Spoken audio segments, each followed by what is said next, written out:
ఓం శ్రీ కార్తీక దామోదరాయ నమః. కార్తీక పురాణం 23వ అధ్యాయం.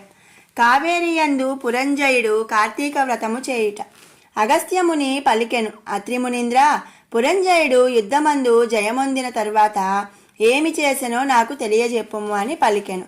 శత్రుబాధరహితమైన అయోధ్య పట్టణమందు పురంజయ మహారాజు సమస్త ధనుర్ధారులతో శ్రేష్ఠుడై, ఇంద్రతుల్య పరాక్రమవంతుడై, సత్యవాదియు, సదాశుచియు, దాతయు, భోక్తయు, ప్రియవాదియు, రూపవంతుడును, అమిత కాంతియుతుడును, సమస్త యజ్ఞకర్తయ్యను, బ్రాహ్మణ ప్రియుడును, ధనుర్వేదమందు వేదములందు శాస్త్రములందు ప్రవీణుడును, పూర్ణిమ చంద్రుడు జనులకు వలె స్త్రీ ప్రియుడు, సూర్యుడు వలె చూడసఖ్యము కానివాడును, శత్రువులను శిక్షించువాడును, హరిభక్తి పరాయణుడును, బలయుతుడును కాను, కామ క్రోధ లోభ మోహ మద మాత్సర్యములను జయించినవాడును, కార్తీక వ్రతము చేత పాపములన్నీయు నశింపజేసి కొనినవాడై ఉండెను.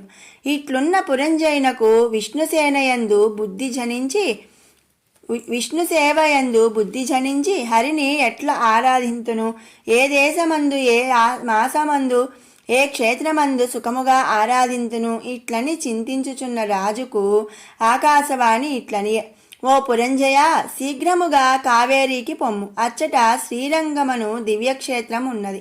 అచ్చట శ్రీరంగనాథుడు వసించి ఉన్నాడు. కాబట్టి సంసార ఛేదమును జేయువాడగు శ్రీరంగ నిలయుని సేవించమని చెప్పి ఊరకుండెను. ఆ మాట విని రాజు అయోధ్యాపట్టణమును విడిచి తన చతురంగ బలములతోనూ అనేక క్షేత్రములను తీర్థములను చూచుచు కావేరీ మధ్యనున్న శ్రీరంగము చేరెను. కార్తీక మాసమంతయు అచ్చట ఉండి కావేరీ మధ్యము నివాసముగా కలవాడైన శేషసాయుని అయిన విశ్వమంగళుడైన శ్రీరంగనాథస్వామిని పూజించుచు కార్తీక వ్రతమును శాస్త్రోక్తముగా చేసెను. కృష్ణ కృష్ణాయని గానము చేయుచు గోవింద వాసుదేవా అని నిరంతరము కీర్తించుచు విష్ణు పూజాపరాయణుడై స్నాన దాన జపహోమములు దేవాభిషేకములు చేయుచు శేషసాయి శ్రీరంగనాథుని విధియుక్తముగా ఆరాధించి మాసమంతయు ఇట్లు వ్రతము సల్పి మాసాంతమందు ఉద్యాపన చేసి తన పట్టణమును గురించి బయలుదేరెను. మధ్యనున్న దేశములను చూచుచు సమృద్ధమైన తన దేశమునకు పోయి సంతోషముతోనూ పుష్టితోనూ కూడిన జనులు కలిగినదియు, దృఢముగానున్న ప్రాకారములు తోరణములు కలిగినదియు, దృఢముగా ఉన్న యంత్రములు గడియలు కలిగినదియు, అగర్తలు కలిగినదియు, గుర్రములతోనూ ఏనుగులతోనూ రథములతోనూ నిండియున్నదియు, గృహ గోపురముల వెంట వీధులు కలిగినదియు, అనేక వర్ణములు గల పతాకములు కలదియు, వాయువు చేత చలింపజేయబడుచున్న పతాకములు కలదియు, అనేక భటులు కలదియు, అనేక దేశవాసులతో కూడినదై ఉండెను. అచ్చట బ్రాహ్మణులు, సర్వశాస్త్రవేత్తలు, క్షత్రియులు, శత్రు సైన్య వేదకులు, వైశ్యులు, సర్వరత్న దాతలు, శూద్రులు, సర్వ సంపదలను అనుభవించువారు. అచ్చట స్త్రీలు సుందరులను, హంసల వలె ఏనుగుల వలె నడుచువారును, చెవుల వరకు నుండు విశాల నేత్రములు కలవారును, గొప్ప పిరుదులు కలవారును, సన్నని నడుము గలవారును, బలిసి లావుగానున్న కుచములు గలవారును, మంచి వస్త్రములు గలవారును, సమస్త భూషణ భూషితాలుగా ఉండిరి.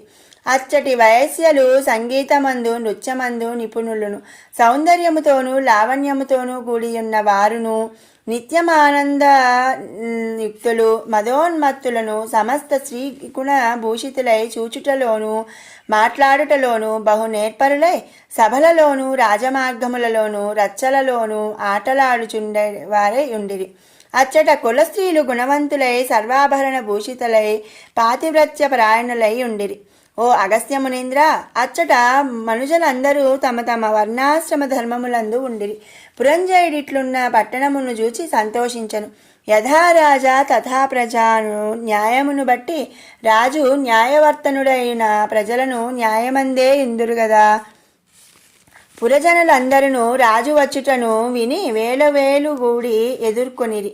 రాజు మీద పేలాల పుష్పములు చల్లిరి.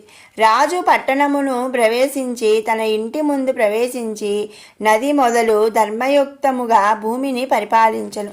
తరువాత కుమారులు మనుష్యులు గలవాడే అనేక భోగములను అనుభవించి చివరకు కుమారునికి రాజ్యభారమును అప్పగించి తన భార్యతో కూడా వనమునకు పోయి వానప్రస్థాశ్రమమున లభించి కార్తీక వ్రతమును విడువక చేయుచు హరిభక్తిని స్థిరముగా చేసి దాని చేత వైకుంఠలోకవాసి అయి సుఖముగా ఉండెను. అగస్త్యమునీంద్ర, కార్తీక వ్రతము మహామహిమగలది. ఈ కార్తీక ధర్మము హరికి ప్రియకరం. కార్తీక వ్రతమును చేయువాడు పరమపదమును పొందును. అవసమై చేసినను ఉత్తమ గతి పొందును. సమస్త సౌఖ్యములను ఇచ్చునదియు కలికల్మష నాశకారియునైన కార్తీక వ్రతమును చేయని మనుష్యుడు దుఃఖమును పొందును. హరిభక్తియుక్తుడై శుచితో ఈ అధ్యాయమును వినువాడు సమస్త పాతకములను నశింపజేసుకొని పునరావృత్తి రహితమైన మోక్షమును పొందును. ఓం శ్రీ కార్తీక దామోదరాయే నమః. కార్తీక పురాణం 23వ అధ్యాయం సమాప్తం. శివానందలహరి 23వ శ్లోకం. కరోమి త్వత్పూజాం సపది సుఖదో మే భవ విభో విధిత్వం విష్ణుత్వం దిశసి ఖలు తస్యా ఫలమితి పునశ్చ త్వాం ద్రష్టుం దివి భువి వహన్ పక్షి మృగతా మద్దృష్ట్వా తత్కేదం కథమిహ సహే శంకర విభో. శంకరా, నిన్ను ఆరాధించే నాకు మోక్ష సుఖాన్నే ప్రసాదించు. కానీ పూజాఫలంగా బ్రహ్మత్వమో విష్ణుత్వమో నాకు ఇయ్యవలదు. అలా అయితే హంసగానో వరాహంగానో రూపాన్ని పొంది నీ శిరస్సును పాదాలను కనుగోవడానికి సకల లోకాలలో తిరిగి నేను శ్రమించలేను. అలాంటి స్థితిలో నిన్ను చూడజాలక విచారిస్తూ ఉండిపోవాల్సి